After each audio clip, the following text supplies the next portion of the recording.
মিছিলেও প্রেম হোক, ভেঙে যাক মোহ, তুমি সাজো ব্যারিকেড, আমি বিদ্রোহ। 2013 সাল 6 জুন প্রথম শুরু হয়েছিল বাংলাদেশের কোটা সংস্কার আন্দোলন, যেটা আয়োজিত করেছিল বাংলাদেশের ছাত্র সমাজ।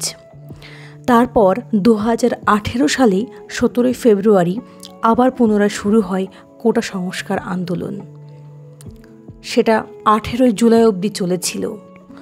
2 দফা আন্দোলন কমপ্লিট করার পরে তৃতীয় পর্ব 2024 সালের, যেটি 6 জুন শুরু হয়। কি এই ছাত্র আন্দোলন? মূলত সরকারি চাকরিতে কোটা কমিয়ে মেধার ভিত্তিতে নিয়োগের দাবিতেই বাংলাদেশের কোটা সংস্কার আন্দোলন আয়োজিত করা হয়েছিল। 5 জুন, তার আগেই প্রধানমন্ত্রী শেখ হাসিনা গিয়েছিলেন চীন সফরে। তিনি সেখানে কিছু কাজ কমপ্লিট করে আসতে না আসতেই পড়ে গেলেন এই ক্ষোভের মুখে। 5 জুন ধীরে ধীরে কোটা আন্দোলন নিয়ে অগ্নিগর্ভ হয় বাংলাদেশ। 2 মাসে উল্টে গেল হাসিনার মসনদ। যাই হোক, আজ মনটা প্রচণ্ডই খারাপ। কোনো ভিডিও আমি আজকে সেরকম কিছু করতেই পারিনি। আজ বলে নয়, দীর্ঘ প্রায় 2 মাস ধরে, এর আগেও দেখেছি, অনেক পোস্টও করেছি এফবিতে। আমার খুব খারাপ লেগেছে, তাই নতুন করে আর কিছু সেরকম কোনো ক্লিপস নেই। যাই হোক, শেষমেশ 5 আগস্ট আর কি দেশ ছাড়লেন পিএম হাসিনা।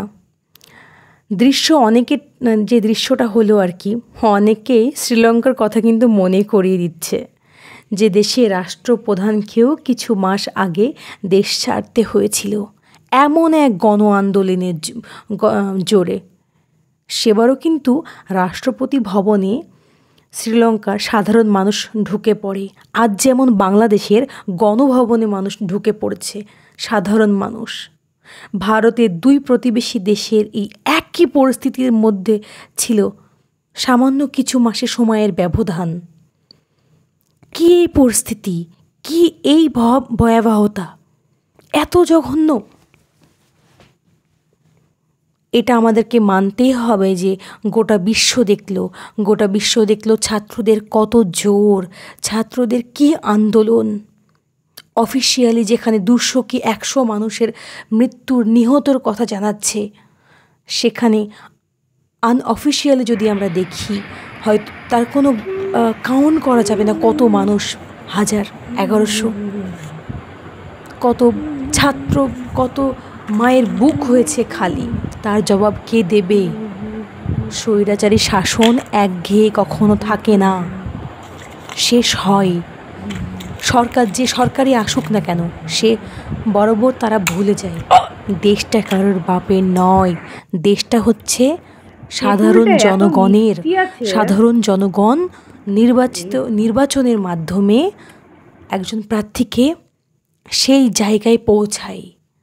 যখন সেই রাজনৈতিক দল বা কোনো একটা পার্টির নেতা বা নেত্রী সেই জায়গায় পৌঁছে যায়, সে মনে করে আমি আছি আর আমিই থাকব, আমার কথাই শেষ, আমার কথাই বেশ। কিন্তু সেটা তো সম্ভব নয়।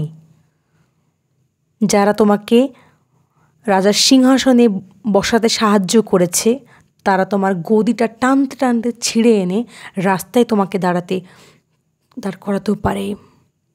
তাই প্রত্যেকটা রাজনৈতিক নেতাদের উদ্দেশ্যে বলবো, এইগুলো দেখেও না একটু সজাগ হয়ে যান।